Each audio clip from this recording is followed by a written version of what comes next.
Ever wondered what really happens when you finally stand up to a narcissist? When you stop chasing their approval, when you stop playing their game, when you go silent, go no contact, and they realize you know. This is where the game flips and it gets dangerous. Because narcissists don't just manipulate for fun, they manipulate to survive. And when they lose control of you, they panic, they rage, they spiral. Let's break this down piece by piece. Let's talk about how to survive narcissistic abuse, what happens when you see through the mask, and what to expect when their Hoover attempt crashes and burns. And in some cases, they'll even use words like polyamory to justify what's really just emotional sadism in disguise. We'll get to that part later. Imagine being handed a board game you never asked to play. You sit down thinking it's a partnership, only to realize the other player is making up rules as they go, hiding cards and blaming you for losing. That is life with a narcissist. If you want to survive a relationship with them, there are some brutal truths you need to face. First, they're not going to change. You can wait, you can love harder, you can forgive more than any human should ever have to, but you won't get the version of them that you hoped for. You'll only get the one they've always been. So go ahead and mentally slap an as-is sticker on their forehead. That's the reality you're dealing with. And here's the trap most survivors fall into, thinking it's personal. That the highs mean you're special, that the lows mean you have failed. But it's not about you, not really. One moment, they're telling you that you're their soulmate. The next, they're blaming you for their misery. Their words aren't love, they're weapons. Pressure engineered to control your emotions, not reflect reality. When they flatter you, it's to soften your defenses. When they attack you, it's to tear down your worth. Either way, they're not seeing you. They're projecting their own chaos like a film onto your skin. So what do you do with that?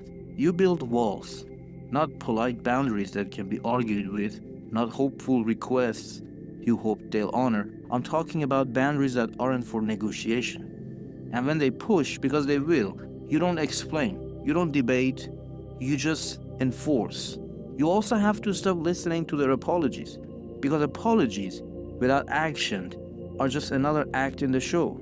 The tears, the promises, the grand gestures, if the behavior doesn't change, the words mean nothing. And lastly, you have to stop waiting for them to validate your pain. The moment where they say, I see what I did to you, it's probably not coming. Ever.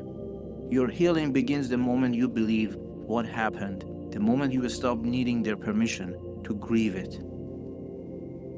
But here's the thing about waking up. Once you stop chasing who they could be, once you stop absorbing their lies as your truth, they feel it. They sense the shift, even if you haven't said a word. Because for the first time, they're not in control of the narrative. And when a narcissist realizes they're losing control, that's when the real storm begins. They know I'm done. So what happens next? They explode. When the narcissist realizes the game is up, expect rage. How dare you leave me? How dare you call me out? How dare you expose me? Their ego is bleeding. Their control is slipping. And you just became the enemy. This isn't just a tantrum. It's a full-scale ego collapse. They're not angry because you hurt them. They're angry because you saw through them. They play the victim. I gave you everything. You are the real narcissist.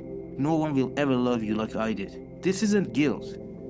It's manipulation wearing a sad mask. They want sympathy, not accountability. They pretend not to care.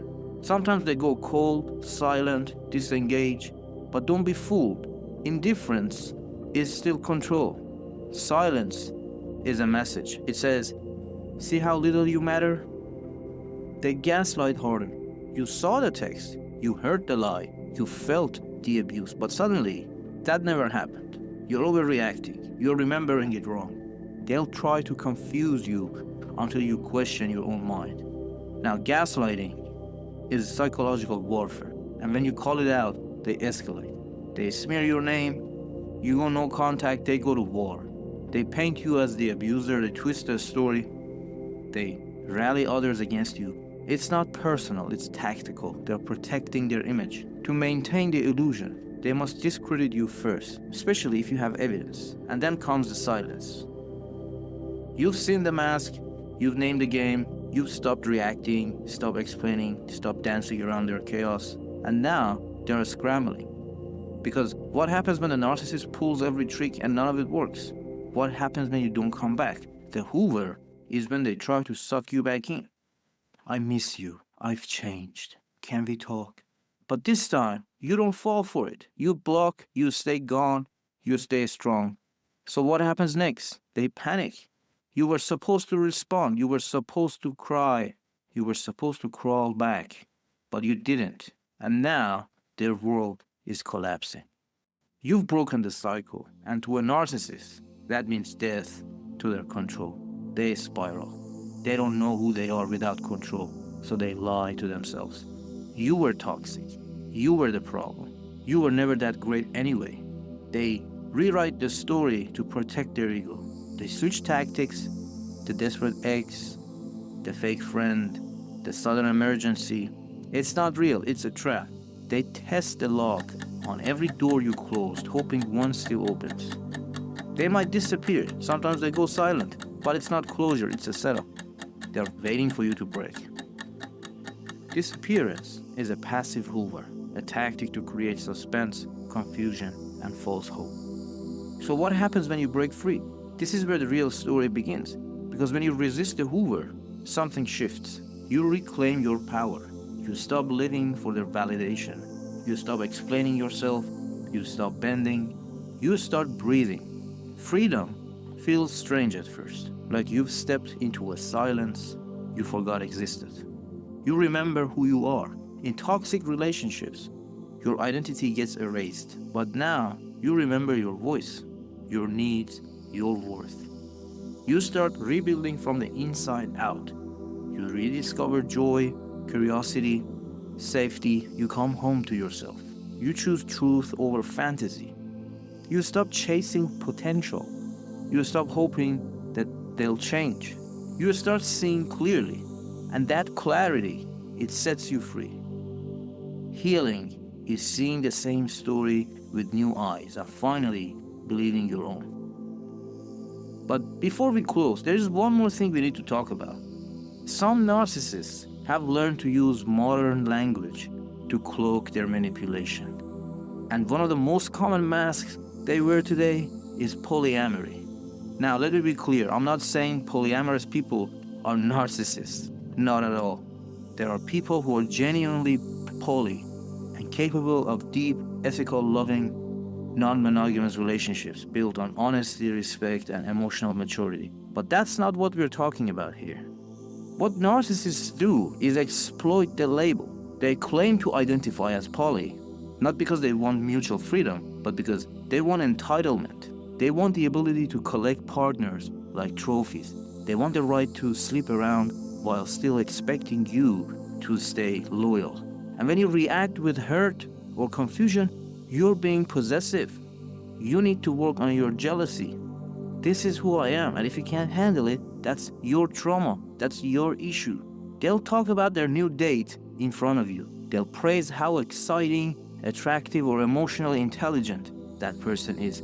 Not to connect, not to be honest, but to make you feel insecure, to make you feel less, to re-establish dominance in the most covert way possible. This isn't polyamory. This is emotional warfare with a progressive vocabulary. Real polyamory is consensual and compassionate. Real polyamory doesn't make you feel erased or broken. So if you've been gaslit into thinking that your pain is just mono-conditioning, or that your desire for respect means you are unevolved, let me say this clearly. You're not regressive. You're just not okay being manipulated in the name of so-called freedom, and you don't have to be. Breaking free from a narcissist isn't just escape, it's rebirth. You don't just leave them, you leave the lie, the illusion, the cycle. You step into a life that's yours, a love that's real, and a peace that can't be shaken. You deserve that. You've always deserved that. So if you needed a sign, this is it. Share this if it hit home. What's one lie a narcissist made you believe until you finally saw the truth?